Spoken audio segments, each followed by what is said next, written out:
जय हिंद साथियों। तो चलिए आज की इस वीडियो में हम लोग बात करने वाले हैं एसएससी जीडी का नए प्रैक्टिस सेट जो आपके एग्जाम के लिए बहुत ही रामबान बनाए गए हैं। ठीक है, बस आप शुरू से लेकर वीडियो लास्ट तक कंप्लीट देखना, एक एक चीज़ें आपके लिए तैयार किया गया। अगर सिलेक्शन लेना है तो आप वीडियो पे कंटिन्यू बने रहना। ठीक है, क्योंकि दोस्तों सारे सिलेक्टेड और इंपॉर्टेंट क्वेश्चन जो कि आपको इसमें प्रीवियस ईयर का क्वेश्चन भी जो है इंक्लूड किया गया है। ठीक है, बस आप वीडियो पे कंटिन्यू बने रहना और एक एक चीज़ें ध्यान से पढ़ना। ठीक है, एक एक चीज़ें आपके लिए तैयार किया गया जो आपको 100% सिलेक्शन की ओर लेके जाएगी। ठीक है, तो चलिए वीडियो को काफ़ी देर न करते वीडियो को कंटिन्यू करते हैं। और इससे पिछले वाले जो भी बच्चे प्रैक्टिस सेट नहीं किए तो जाके कर लेना। इस बार दोस्तों 100% आप सिलेक्शन ले सकते हो एसएससी जीडी के अंदर। बस जो क्वेश्चन बताते हैं बस उसको रिवीजन करते रहना। ठीक है, और मेरा मानना है दोस्तों कि अगर आपको लास्ट तक जो कि आपका जीरो से आपका शिखर तक लेके जाएंगे, बस आप शुरू से लेके वीडियो लास्ट तक कंप्लीट देखना। जीरो लेवल अगर आपके पास है एग्जाम के लिए तो आप जीरो लेवल से स्टार्ट कीजिए दोस्तों, जीरो से लेकर आपको टॉप तक लेके जाएंगे जो आपको 100% सिलेक्शन तक दिलाएगी। ठीक है, चलिए वीडियो को काफ़ी देर न करते वीडियो को कंटिन्यू शुरू करेंगे। लेकिन इससे पहले बता दें, अगर आप वीडियो पे नए हो तो वीडियो को लाइक कर लेना, अगर आप चैनल पर नए हो तो चैनल को सब्सक्राइब कर लेना, ताकि आने वाले ऐसे सिलेक्टेड क्वेश्चन आपको टाइम टू टाइम मिलती रहेगी। ठीक है, चलिए कंटिन्यू शुरू करते हैं। क्वेश्चन दोस्तों सबसे पहले अगर यहाँ पे पूछा गया, बताना है दोस्तों कि थार के जो है रेगिस्तान की जो है सबसे लंबी नदी निम्न में से कौन सी है, बताइए। झेलम है, लूनी नदी है, सोन नदी है, या फिर आपका चंबल नदी है। बताइए राइट आंसर क्या हो जाएगा। चीज़ इंपॉर्टेंट है और साथ ही याद रखना यहाँ पे कि जो भी बच्चे ये सारे सिलेक्टेड क्वेश्चन का अगर पेड पीडीएफ लेना चाहते हैं जो 100% सिलेक्शन की ओर लेके जाएगी, तो ये पेड पीडीएफ दोस्तों ये दिए गए व्हाट्सएप नंबर पे मिलेगा जो कि आपको 100% सिलेक्शन की ओर लेके जाएगी। बस दोस्तों ये मात्र 99 रुपीज़ में मिलेगा जो आपको 100% सिलेक्शन तक लेके जाएगी। ठीक है, सारे सिलेक्टेड क्वेश्चन है दोस्तों, इंपॉर्टेंट है। बस आप सिलेक्शन चाहिए तो आप ये पेड पीडीएफ जरूर एक बार रिविजन कर लेना। ठीक है, लेके चलिए बताइए राइट आंसर। अगर ऑप्शन नंबर बी सेलेक्ट करें दोस्तों लूनी नदी, तो आपका बिल्कुल राइट आंसर हो जाएगा। Option number B will be correct answer. ठीक है, और साथ ही याद रखना लूनी नदी का नाम आया है तो लूनी जो कि आप देख सकते हैं, लूनी जो कि आपका उत्तर पश्चिम का जो है आपका भारत में जो थार रेगिस्तान में जो है सबसे बड़ी नदी है। और यह दोस्तों याद रखना कि अजमेर के पास जो है अरावली रेंज की जो है पुष्कर घाटी में उत्पन्न होती है। और दोस्तों याद रखना टोटल अगर बात किया जाए तो 49 किलोमीटर, ठीक है, कि दूरी तक जो है आपका तय करने के बाद जो है गुजरात के कच्छ के रण में जो है समाप्त हो जाती है। कौन सा? लूनी नदी। आप याद रखना दोस्तों, इंपॉर्टेंट है। ठीक है, आगे आते हैं। और अगला क्वेश्चन दोस्तों मेरा मानना है कि पूछा गया कि भारत के कुछ हिस्सों में जो है किसान अपने जो है किसकी पूजा करके जो है पोला त्यौहार मनाते हैं, बताइए। खेती के औजारों का, या फिर दोस्तों आपका बैल का, या फिर आपके पूर्वजों का, या फिर आपका खेत का। बताइए, चीज़ें इंपॉर्टेंट है, सिलेक्शन दिलाएंगे दोस्तों। ये निम्न यहाँ से लेके दोस्तों अगर आप यहाँ से हैं तो आपको यहाँ तक लेके जाना हमारा काम है। बस आप अच्छे से रिवीजन करना, ऐसे आपको नीचे से लेकर आपका ऊपर तक लेके जाएंगे। बस आप अच्छे से रिवीजन करते रहना। ठीक है, जो बताते हैं दोस्तों बस उसको अच्छे तरीके से रिवीजन करना है, आपको सिलेक्शन दिलाना हमारा काम है। ठीक है, बताइए अगर इस क्वेश्चन का अगर ऑप्शन नंबर बी सेलेक्ट किया दोस्तों बैल, तो आपका बिल्कुल राइट आंसर हो जाएगा। Option number B will be correct answer. ठीक है, और साथ ही याद रखना यहाँ पे कि पोला त्यौहार जो है ये छत्तीसगढ़, मध्य प्रदेश और दोस्तों याद रखना आपका याद रखना दोस्तों पोला जो त्यौहार है आप याद रखना आपका छत्तीसगढ़, मध्य प्रदेश और आपका महाराष्ट्र राज्य में जो है मनाया जाता है। और दोस्तों याद रखना कि इस त्यौहार के दिन जो है किसान अपने बैल की पूजा करते हैं और उसे जो है सजाते भी हैं। और याद रखना पोला का जो त्यौहार है ये भादो माह की जो है अमावस्या को जो है मनाया जाता है। ठीक है, और याद रखना जिसे हम लोग पिठोरी अमावस्या भी जो है कहते हैं। ठीक है, याद रखना। आगे आते हैं और अगला क्वेश्चन दोस्तों यहाँ पे आपका पूछा गया, बताना है दोस्तों कि बेरीनाग का जल स्रोत उत्तर भारत की नदी का मुख्य स्रोत क्या है। झेलम, ब्यास, रावी, या फिर दोस्तों आपका चिनाब। बताइए दोस्तों। दोस्तों यहाँ पे ब्यास कर लेना। ठीक है, ब्यास नहीं तो हो जाएगा। चलिए बताइए राइट आंसर क्या हो जाएगा। चीज़ें इंपॉर्टेंट है दोस्तों। अगर ऑप्शन नंबर ए सेलेक्ट किए दोस्तों झेलम, तो आपका बिल्कुल राइट आंसर हो जाएगा। Option number A will be correct answer. ठीक है, याद रखना। ठीक है, आगे आते हैं और दोस्तों यहाँ पे आपका अगला क्वेश्चन पूछा गया, अगर बता दें यहाँ के अगर आप झेलम नदी के बारे में अगर पता है तो याद रखें कि झेलम जो कि आपका सिंधु की जो है सहायक नदी भी है, जो कश्मीर घाटी के जो है दक्षिण पूर्वी जो कि आपका भाग में जो है पीर पंजाल पर्वत में जो है स्थित बेरीनाग झील में से जो है निकलती है झेलम। ठीक है, याद रखना। नेक्स्ट क्वेश्चन, अगला क्वेश्चन पूछा गया है दोस्तों जो आपकी प्रीवियस ईयर का क्वेश्चन पूछा गया है। ठीक है, पूछा गया दोस्तों कि भारत में सक्रिय ज्वालामुखी कहाँ पर पाए जाते हैं। चार ऑप्शंस आपके सामने, बताइए। अंडमान और निकोबार, लक्षद्वीप, या फिर आपका गोवा, या फिर आपका पुदुचेरी। बताइए तो भारत के सक्रिय ज्वालामुखी कहाँ पे पाया जाता है। चीज़ इंपॉर्टेंट है दोस्तों। अभी तक वीडियो को लाइक नहीं किए तो लाइक कर लेना, अगर आप चैनल पर नए हो तो चैनल को सब्सक्राइब कर लेना। मेरा मानना है दोस्तों अगर आप एसएससी जीडी में सिलेक्शन चाहते हैं तो आप जितने भी क्वेश्चन बताते हैं बस उसको रिवीजन कर लेना है। ठीक है, और ये सारे क्वेश्चन का अच्छे से रिवीजन करना चाहते हो तो ये पीडीएफ है। ठीक है, जो आपको 100% सिलेक्शन तक लेके जाएगी, जो आपको मात्र 99 रुपये में मिलेगा। ठीक है, जो आपको 100% सिलेक्शन तक लेके जाएगी। बस आप अच्छे तरीके से रिवीजन करते रहना। ठीक है, और जो भी चीज़ें एक्स्ट्रा बताते हैं तो वो आपको अच्छे से माइंड में रखना, ताकि आपके एग्जाम में कोई भी डाउट ना रहे और एक भी क्वेश्चन ना छूट सके। ठीक है, उम्मीद करते हैं आप अच्छे तरीके से ये सारे क्वेश्चन को कर रहे हैं। ठीक है, चलिए बताइए इस क्वेश्चन का राइट आंसर। अगर बात किया जाए ऑप्शन नंबर ए का, तो याद रखना दोस्तों यहाँ पे अंडमान और निकोबार बिल्कुल राइट आंसर हो जाएगा। Option number A will be correct answer, ठीक है। और साथ ही याद रखना यहाँ पे कि बैरन द्वीप जो कि आपका निर्देशांक अगर बात किया जाए तो 16 डिग्री आपका 16 मिनट आपका जो है नॉर्थ में, और आपका 93 डिग्री 51 मिनट ईस्ट में, जो कि आपका बैरन द्वीप है। और याद रखना दोस्तों यहाँ पे कि भारत एकमात्र सक्रिय ज्वालामुखी है, और यह दोस्तों अंडमान निकोबार द्वीप समूह में जो है स्थित है। और ये भी याद रखना दोस्तों कि अंतिम बार जो है यह ज्वालामुखी 28 मई 2005 को जो है फटा था, ठीक है। याद रखना चीज़ इंपॉर्टेंट है आपके एग्जाम्स के लिए, ठीक है। आगे आते हैं और अगला क्वेश्चन दोस्तों यहाँ पे पूछा गया, अगर सिलेक्शन चाहती हैं तो आप अच्छे से रिविजन करते रहना, ठीक है। पूछा गया है दोस्तों कि गिद्ध संरक्षण एवं जो है प्रजनन केंद्र निम्नलिखित में से जो है कहाँ स्थित है? पिंजौर में, आगरा में, रामपुर में, या फिर आपका पुष्कर में? बताइए दोस्तों राइट आंसर क्या हो जाएगा। चीज़ें इंपॉर्टेंट है, 100% आपको सिलेक्शन मिलेगा दोस्तों इस बार एसएससी जीडी के अंदर। बस आप दोस्तों जीरो से लेकर आपका दोस्तों टॉप तक आपको लेके जाएंगे। सभी क्वेश्चन आपके लिए इंपॉर्टेंट है और एक्स्ट्रा चीज़ें बताते हैं ताकि आपके एग्जाम में कोई भी डाउट ना रहे, कोई भी क्वेश्चन ना छूटे, ठीक है। बस अब आपको जीरो से आपको टॉप तक लेके जाएंगे, बस अच्छे से रिविजन करना, ठीक है। और ये पेड पीडीएफ आपको ले लेना दोस्तों अगर सिलेक्शन चाहिए इस बार तो, ठीक है। चलिए बताइए इस क्वेश्चन का राइट आंसर क्या हो जाएगा। बताइए दोस्तों 85 का राइट आंसर। अगर ऑप्शन नंबर ए सेलेक्ट किया दोस्तों पिंजौर, तो आपका बिल्कुल राइट आंसर हो जाएगा दोस्तों। Option number A will be correct answer. और साथ ही याद रखना यहाँ पे भारतीय गिद्ध संरक्षण एवं प्रजनन केंद्र भारत के हरियाणा राज्य के पिंजौर शहर में जो है वीर शिकारगढ़ वन्य जीव अभ्यारण्य के भीतर जो है स्थित है, ठीक है। याद रखना इंपॉर्टेंट है आपके एग्जाम्स के लिए। आगे आते हैं दोस्तों, इतना डिटेल में नहीं बताता कोई। अगर एसएससी जीडी का सिलेक्शन लेना चाहते हो तो चैनल को आप फॉलो कर लेना, ठीक है।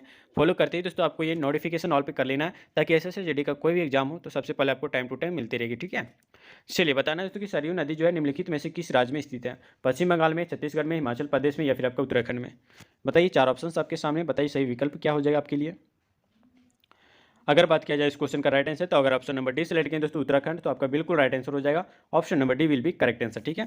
साथ ही बता दें कि सरयू नदी जो है ये उत्तराखंड राज्य में आपका मध्य कुमाऊं क्षेत्र की जो है एक प्रमुख नदी है, और यह दोस्तों काली नदी की सबसे बड़ी सहायक नदी भी है। और याद रखना कि सरमूल से निकलने वाली जो है सरयू, जो कि आपका कपकोट, जो कि आपका बागेश्वर, और आपका दोस्तों सेरा घाट, और आपका रामेश्वर से जो आपका बहते हुए जो है पंचेश्वर के में जो है आपका काली नदी में जो है गिर जाती है, ठीक है। कौन? याद रखना दोस्तों सरयू नदी, ठीक है। इंपॉर्टेंट है, एक्स्ट्रा फैक्ट आपको बताते हैं जो आपके एग्जाम के लिए बहुत ही ज़्यादा ओरिएंटेड बन जाता है, ठीक है। चलिए आगे आते हैं और अगला क्वेश्चन दोस्तों यहाँ पे आपका पूछा गया, बताना है कि निम्नलिखित में से कौन सा पारिस्थितिकी तंत्र एक का जो है एक अजैविक घटक नहीं है? खनिज है, पवन है, या फिर आपका जीवित जीव है, या फिर आपका तापमान है? बताइए दोस्तों राइट आंसर क्या हो जाएगा। चीज़ें इंपॉर्टेंट है, सिलेक्शन दिलाएंगे दोस्तों इस बार 100% आपको एसएससी जीडी के अंदर, ठीक है। जो भी बच्चे जीरो लेवल से अभी तैयारी किए हैं वो आप टॉप लेवल तक जा सकते हैं, बस आप जितना भी प्रैक्टिस सेट करवाना है, ठीक है, बस उसको फॉलो करते रहना। अगर ऑप्शन नंबर सी सेलेक्ट किए दोस्तों जीवित जीव, तो आपका बिल्कुल राइट आंसर हो जाएगा दोस्तों। Option number C will be correct answer, ठीक है। और साथ ही याद रखना यहाँ पे कि पारिस्थितिकी तंत्र का जो है एक अजैविक घटक जीवित जीव नहीं है, ठीक है। बाकी खनिज, पवन और आपका तापमान ये सभी हैं, ठीक है। आगे आते हैं और अगला क्वेश्चन दोस्तों यहाँ पे आपका पूछा गया, बताना है दोस्तों अवैकल्पिक पंक्तियों में जो है उगाए जाने वाली विभिन्न फसलें निम्न का जो है उदाहरण है। बताइए, अंतर फसल, समूह फसल, मिश्रित फसल, या फिर आपका संयुक्त फसल? बताइए दोस्तों राइट आंसर क्या हो जाएगा। वीडियो को अभी तक लाइक नहीं किए तो दोस्तों लाइक कर लेना। अगर आप चैनल पर नहीं हो तो चैनल को सब्सक्राइब करके नोटिफिकेशन ऑल पे जरूर सेलेक्ट कर लेना, ठीक है। अगर आप इस पर सिलेक्शन लेना चाहते हो एसएससी जीडी के अंदर तो, ठीक है। चलिए बताइए राइट आंसर क्या हो जाएगा। चीज़ें इंपॉर्टेंट है, बताइए दोस्तों। आप सही आंसर बताना है तो लास्ट में वीडियो के कि आप कितना क्वेश्चन का कितना आंसर सही कर पाए हैं। आप अपने मन से दिल से बताना, ठीक है, तभी आपका सिलेक्शन हो सकता है दोस्तों, बाकी नहीं हो सकता है। झूठ बोलने से सिलेक्शन नहीं होता है, ठीक है। चलिए बताइए, अगर ऑप्शन नंबर ए सेलेक्ट किए दोस्तों यहाँ पे अंतर फसल, तो आपका बिल्कुल राइट आंसर हो जाएगा दोस्तों। Option number A will be correct answer, ठीक है। याद रहे दोस्तों यहाँ पे कि वैकल्पिक पंक्तियों में जो उगाए जाने वाली अगर बात किया जाए फसल अंतर फसल है। और यह दोस्तों याद रखना कि इस फसल में जो है एक ही जो है आपके खेत में दो या दो से अधिक फसल के साथ जो है एक साथ उगा सकते हैं, जिसको हम लोग अंतर फसल कहते हैं, ठीक है। याद रखना, चीज़ें इंपॉर्टेंट है। आगे आते हैं और अगला क्वेश्चन दोस्तों बताना है यहाँ पे, बताना है कि निम्न में से जो है क्या मिट्टी में उपजाऊ बनाता है? बताइए, खनिजों और आपका कार्बनिक पदार्थों का सही मिश्रण, या फिर आपका मिट्टी में उच्च स्तर, या फिर आपका खनिजों और अकार्बनिक पदार्थ का जो है सही मिश्रण, या फिर आपका मिट्टी में अम्लीय पदार्थों का अधिकता? बताइए मिट्टी को उपजाऊ क्या बनाता है? बताइए, इंपॉर्टेंट है। अगर ऑप्शन नंबर ए सेलेक्ट किया दोस्तों खनिजों और अकार्बनिक पदार्थों का जो है मिश्रण, तो आपका बिल्कुल राइट आंसर हो जाएगा ऑप्शन नंबर ए, ठीक है। और साथ ही याद रखना यहाँ पे कि खनिजों और कार्बनिक पदार्थों का सही मिश्रण आपका मिट्टी का उपजाऊ बनाता है, ठीक है। याद है। आगे आते हैं और अगला क्वेश्चन दोस्तों यहाँ पे आपका पूछा गया, अच्छे से आंसर करना है दोस्तों, सिलेक्शन लेना है तो, ठीक है। पूछा गया दोस्तों कि मृदा प्रबंधन और आपका फसल चक्र, खरपतवार और कीट नियंत्रण और आपका फसलों की जो है वृद्धि और आपका खाद्य उत्पादन के में जो है आपका महत्वपूर्ण भूमि आपका को जो है निभाने वाले जलवायु के अध्ययन से संबंधित विज्ञान क्या कहलाता है? सस्य विज्ञान, कोशिका विज्ञान, घास विज्ञान या फिर आपका शरीर रचना विज्ञान। बताइए दोस्तों राइट आंसर क्या हो जाएगा। चीज़ें इंपॉर्टेंट है, सिलेक्शन की ओर लेके जाएंगे दोस्तों 100%। ठीक है, बताइए दोस्तों जो यहाँ पे 2021 का क्वेश्चन पूछा गया है। ठीक है, 2021 का ये क्वेश्चन पूछा गया, बताइए राइट आंसर क्या हो जाएगा। अगर ऑप्शन नंबर ए सेलेक्ट किया दोस्तों तो आपका बिल्कुल राइट आंसर हो जाएगा सस्य विज्ञान। ठीक है, याद रखना option number A will be correct answer. और साथ ही याद रहे कि सस्य विज्ञान जिसको हम लोग एग्रोनॉमी कहते हैं। ठीक है, और याद रखना कृषि की जो है वह शाखा जिसमें जो कि आपका फसल उत्पादन और आपका मृदा प्रबंधन इत्यादि जो है क्रियाओं के जो है सिद्धांतों का जो अध्ययन किया जाता है। ठीक है, जो भी एक्स्ट्रा चीज़ें बताते हैं दोस्तों ये आप याद रखना ताकि आपके एग्जाम सेंटर में एक भी क्वेश्चन ना छूट सके, चाहे वो कोई भी तरीके का क्वेश्चन हो। ठीक है, जो भी क्वेश्चन बता रहे हैं दोस्तों बस अच्छे से रिवीजन करना। इसके अलावा दोस्तों इसका एक भी क्वेश्चन नहीं छूटेगा। ठीक है, चलिए आगे आते हैं। और अगला क्वेश्चन दोस्तों यहाँ पे आपका पूछा गया कि पृथ्वी की सतह के नीचे सबसे नज़दीकी खनिज केवल किस प्रक्रिया द्वारा जो है खोद कर निकाला जा सकता है? बताइए खुदाई करके या ड्रिल करके या फिर आपका कूप की खनन, शाफ्ट माइनिंग करके या फिर आपका विनवृत खनन या फिर आपका उत्खनन, क्वायरिंग। बताइए क्वायरिंग। बताइए दोस्तों राइट आंसर क्या हो जाएगा। चीज़ इंपॉर्टेंट है। वीडियो को अभी तक लाइक नहीं किए तो लाइक कर लेना। ठीक है, और जो भी बच्चे ये पेड पीडीएफ लेना चाहते हैं तो ये पेड पीडीएफ दोस्तों मात्र आपको 99 रुपये में मिलेगा, जो आपको 100% सिलेक्शन तक लेके जाएगी। ठीक है, बस ये पेड पीडीएफ ले लेना और अच्छे से रिवीजन कर लेना। ये पेड पीडीएफ आपको दोस्तों जीरो से आपको हीरो बना सकता है। ठीक है, बस अच्छे से रिवीजन करते रहना। चलिए बताइए इस क्वेश्चन का राइट आंसर की अगर बात किया दोस्तों तो जो भी बच्चे यहाँ पे ऑप्शन नंबर डी सेलेक्ट किया है ना तो आपका बिल्कुल राइट आंसर हो जाएगा दोस्तों उत्खनन क्वेरिंग। तो आपका बिल्कुल राइट आंसर हो जाएगा दोस्तों ऑप्शन नंबर डी उत्खनन। ऑप्शन नंबर डी आपका बिल्कुल सही सटीक आंसर हो जाएगा। साथ ही याद रखना कि पृथ्वी की सतह के नीचे जो है सबसे नज़दीकी खनिज उत्खनन की प्रक्रिया है। और याद रखना कि पुरातत्व विज्ञान में जो है उत्खनन का जो है सर्वाधिक प्रयोग होता है। ठीक है, याद रखना। आगे आते हैं और अगला क्वेश्चन दोस्तों यहाँ पे आपका पूछा गया, बताना है दोस्तों यहाँ पे कि अरुणाचल प्रदेश राज्य की जो सबसे ऊंची चोटी कौन सी है? कामाल या फिर दोस्तों आपका नुनकुन या फिर आपका दोस्तों कंगतो या फिर दोस्तों आपका इनमें से कोई नहीं। बताइए दोस्तों अरुणाचल प्रदेश की जो है सबसे ऊंची चोटी कौन सी है? ये चीज़ इंपॉर्टेंट है। बताइए दोस्तों अगर ऑप्शन नंबर सी सेलेक्ट किया दोस्तों तो आपका बिल्कुल राइट आंसर हो जाएगा कंगतो। ठीक है, ऑप्शन नंबर आप सी बिल्कुल याद रखना सटीक आंसर हो जाएगा कि अरुणाचल प्रदेश की सबसे ऊंची चोटी कौन है दोस्तों? कंगतो। ठीक है, याद रहे। और साथ ही याद रहे दोस्तों कि कंगतो पूर्वी हिमालय में जो है आपका भारत और आपका तिब्बत की सीमा पर जो है स्थित एक जो है आपका लगभग दोस्तों याद रहे तो 1760। ठीक है, 1760 मीटर जो है लंबा पर्वत है। और यह दोस्तों भारत के अरुणाचल प्रदेश राज्य का जो है सबसे बड़ा ऊंचा पहाड़ भी माना जाता है। ठीक है, याद रखना कौन सा पहाड़? कंगातो। ठीक है, याद रहे। आगे आते हैं अगले क्वेश्चन दोस्तों यहाँ पे पूछा गया कि हुंडू जलप्रपात किस नदी पर स्थित है? स्वर्ण रेखा या फिर आपका तिस्ता या फिर आपका सैंगपो या फिर आपका उंगमटो। बताइए उंगुगोट। ठीक है, उमंगोट। ठीक है, चलिए बताइए राइट आंसर। चीज़ इंपॉर्टेंट है। अगर ऑप्शन नंबर ए सेलेक्ट किया तो स्वर्ण रेखा तो आपका बिल्कुल राइट आंसर हो जाएगा दोस्तों option number A will be correct answer. ठीक है, और साथ ही याद रखना कि हुंडू जलप्रपात जो कि आपका झारखंड की रांची में जो है आपका स्वर्ण रेखा नदी पर स्थित है। और दोस्तों याद रखना कि यहाँ पर जो है आपका जल जो कि आपका 320 फीट कितना दोस्तों याद रखना 320 फीट आपका ऊंची आपका से गिरता है। ठीक है, इसका जो है दोस्तों 3 फीट आपका 320 फीट ऊंचा से जो है यहाँ पर का जो है जल गिरता है। और जो आपका राज्यों को जो है उच्चतम जलप्रपात में से एक है हुंडू जलप्रपात, जो कि आपका झारखंड का सबसे बड़ा जलप्रपात भी माना जाता है। ठीक है, ऊंचा में। चलिए आगे आते हैं अगले क्वेश्चन दोस्तों यहाँ पे आपका पूछा गया, बताना है दोस्तों प्यार मोहब्बत से आंसर करना है कि निम्नलिखित में से क्या खाद्य और जल प्रदूषण का कारण नहीं है?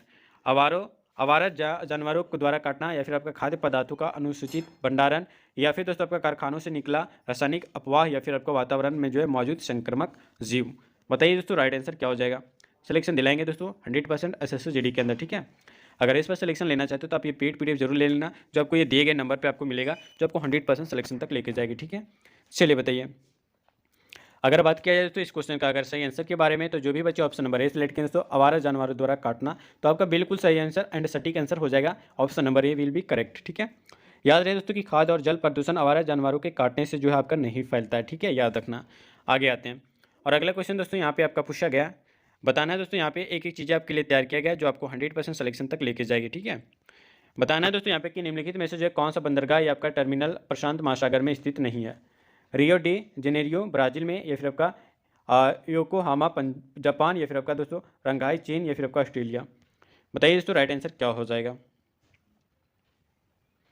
अगर ऑप्शन नंबर ए सेलेक्ट करें दोस्तों आपका रियो डी जेनेरियो, तो आप ब्राज़ील, जो कि आपका ऑप्शन नंबर ए बिल्कुल राइट आंसर हो जाएगा। ठीक है, साथ ही याद रखना रियो डी जेनेरियो जो कि आपका बंदरगाह ब्राज़ील में पश्चिमी तट पर जो है एक जो है को में स्थित है, और याद रखना को स्थित खाड़ी में स्थित है। ठीक है, और याद रखना दोस्तों ना कि प्रशांत महासागर में स्थित है। चीज़ें इंपॉर्टेंट है, आगे आते हैं। और अगला क्वेश्चन दोस्तों यहाँ पे आपको पूछा गया, बताना है दोस्तों यहाँ पे कि निम्नलिखित में से कौन सा महासागरीय गतिविधि को जो है संदर्भित नहीं करता है? प्रावर्तन, तरंग, ज्वार भाटा या फिर आपका धाराएं। चीज़ इंपॉर्टेंट है, बताइए। अगर ऑप्शन नंबर डी सेलेक्ट करें दोस्तों धाराएं, तो आपका बिल्कुल राइट आंसर हो जाएगा, option number D will be correct answer. और साथ ही याद रखना यहाँ पे महासागर के जो है दोस्तों याद रखना जल के जो है सतत और आपका निर्देश दिशा वाले जो है प्रवाह को जो है महासागरीय धारा कहते हैं। ठीक है, और याद रखना दोस्तों गतिविधि को जो है प्रावर्तन संदर्भित नहीं करता है। ठीक है, याद रखना। आगे आते हैं, आपको बताना है कि ज्वार भाटा के बारे में आप कुछ डिटेल में बताना है। ठीक है, कमेंट में कि आप ज्वार भाटा के बारे में क्या जानते हो। चलिए बताना है कि निम्नलिखित में से जो है कौन सी भारत की नदियों को जो है आपस में जोड़ने वाली प्रथम परियोजना है? बताइए, वेगाई, नोटियाल या फिर दोस्तों आपका कोसी गंडक या फिर आपका केन बेतवा या फिर आपका पलार भावनी। बताइए इसको राइट आंसर क्या हो जाएगा। अगर अभी तक वीडियो को लाइक नहीं किए तो लाइक कर लेना दोस्तों, अगर आप दोस्तों तक शेयर नहीं किए तो उसको भी शेयर कर लेना, ताकि दोस्तों वो भी बच्चा सिलेक्शन ले सके एसएससी जीडी के अंदर 100% इस वीडियो को देख के। ठीक है, चलिए बताइए राइट आंसर क्या हो जाएगा। बात क्या है दोस्तों इस क्वेश्चन का राइट आंसर, तो आपका केन बेतवा आपका ऑप्शन नंबर सी आपका बिल्कुल राइट आंसर हो जाएगा, बिल्कुल सटीक आंसर केन बेतवा। ठीक है, साथ ही याद रखें कि राष्ट्रीय परिप्रेक्ष्य योजना जिसको हम लोग एनपीपी कहते हैं। ठीक है, इसके तहत दोस्तों याद रखना कि परिकल्पित आपका केन बेतवा लिंक परियोजना के देश में जो है कार्यान्वित होने वाली जो है नदियों को जो है जोड़ने की जो है पहली परियोजना में से जो एक है कौन सा? केन बेतवा। ठीक है, याद रखना। आगे आते हैं, और अगले क्वेश्चन दोस्तों यहाँ पे आपका पूछा गया, बताना है तो यहाँ पे उड़ीसा के जो है किस जिले में जो पूर्वी घाट की जो है सबसे ऊंची चोटी स्थित है? बौद्ध में, कोरापुट में या फिर आपका अनुगुल में या फिर दोस्तों का बाल नगीर में। बताइए राइट आंसर क्या हो जाएगा। चीज़ें इंपॉर्टेंट है, 100% सिलेक्शन मिल जाएगा। ठीक है, बताइए राइट आंसर क्या हो जाएगा। बताइए दोस्तों इस क्वेश्चन का सही आंसर के बारे में, तो अगर ऑप्शन नंबर बी सेलेक्ट करें दोस्तों कोरापुट, तो आपका बिल्कुल राइट आंसर हो जाएगा दोस्तों, Koraput will be correct answer, option number B बिल्कुल सटीक आंसर।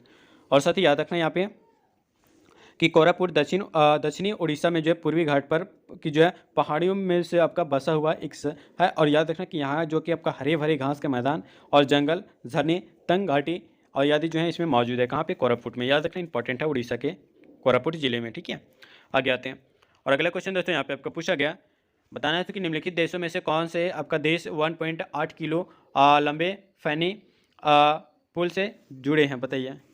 भारत और बांग्लादेश, भारत और भूटान, भारत और श्रीलंका, भारत और नेपाल। बताइए राइट आंसर क्या हो जाएगा। अगर ऑप्शन नंबर ए सेलेक्ट करें तो भारत और बांग्लादेश, तो आपका बिल्कुल राइट आंसर हो जाएगा, option number A will be correct answer. और साथ ही याद रखना जो भी चीज़ें बताते हैं ये आपके एग्जाम ओरिएंटेड है। ठीक है, साथ ही बता दें यहाँ की 1.8 किलो, ठीक है, मीटर। ठीक है, यहाँ पे किलोमीटर कर लेना। ठीक है, 1.8 किलोमीटर दोस्तों जो कि आपका लंबा पुल जो कि आपका त्रिपुरा राज्य में जो है आपका फेनी नदी पर बना हुआ है। और याद रखना दोस्तों फेनी नदी जो कि आपका त्रिपुरा और आपका बांग्लादेश के बीच में बहने वाली एक नदी है, और इसमें दोस्तों याद रखना कि दोनों देश भारत और बांग्लादेश जुड़े हुए हैं। ठीक है, याद रखना। अगले क्वेश्चन आते हैं, और इस वीडियो का लास्ट क्वेश्चन होगा जो आपके एग्जाम ओरिएंटेड है। ठीक है, बताना है दोस्तों कि हिंद महासागर विश्व का डैश महासागर है? सबसे छोटा महासागर है, या सबसे तीसरा बड़ा सागर है, या फिर दोस्तों आप याद रखना कि दूसरा सबसे बड़ा महासागर है, या फिर दोस्तों याद रखना सबसे बड़ा महासागर है। हिंद महासागर विश्व का कौन सा महासागर है? बताइए, इंपॉर्टेंट है दोस्तों। और इस वीडियो का लास्ट क्वेश्चन होगा, अंतिम क्वेश्चन आपके एग्जाम के लिए। ठीक है, बताना है दोस्तों। अगर ऑप्शन नंबर सी सेलेक्ट किया दोस्तों दूसरा सबसे बड़ा, तो याद रखना यहाँ पे ऑप्शन नंबर भी हो जाएगा दोस्तों कि तीसरा सबसे बड़ा महासागर है हिंद महासागर विश्व में। ठीक है, ऑप्शन नंबर भी आपका बिल्कुल सटीक आंसर हो जाएगा। साथ ही याद रखना कि हिंद महासागर दुनिया की जो है तीसरा सबसे बड़ा समुद्र है, और याद रखना दोस्तों कि पृथ्वी की सतह पर जो है उपस्थित पानी का जो है लगभग 20% भाग इसमें समाहित है। ठीक है, कितना दोस्तों? 20% भाग। चीज़ें याद रखना इंपॉर्टेंट है। और जो भी बच्चे अभी तक वीडियो को लाइक नहीं किए दोस्तों लाइक कर लेना, अगर आप चैनल पर नए हो तो चैनल को सब्सक्राइब भी कर लेना। अगर सिलेक्शन लेना चाहते इस बार तो आप ये दिए गए व्हाट्सएप नंबर पर मैसेज कर लेना, जो कि आपको PDF मिलेगा, जो कि आपको मात्र 99 रुपये में PDF मिलेगा, जो आपको 100% सिलेक्शन तक लेके जाएगी। ठीक है, बस एक क्वेश्चन रिवीजन करते रहना है, तो गारंटी आपका एक भी क्वेश्चन नहीं छूटेगा आपके एग्जाम सेंटर पर। ठीक है, तो चलिए दोस्तों मिलते हैं फिर नेक्स्ट वीडियो में नेक्स्ट प्रैक्टिस सेट के साथ दोस्तों। तब तक के लिए दोस्तों जय हिंद, वंदे मातरम।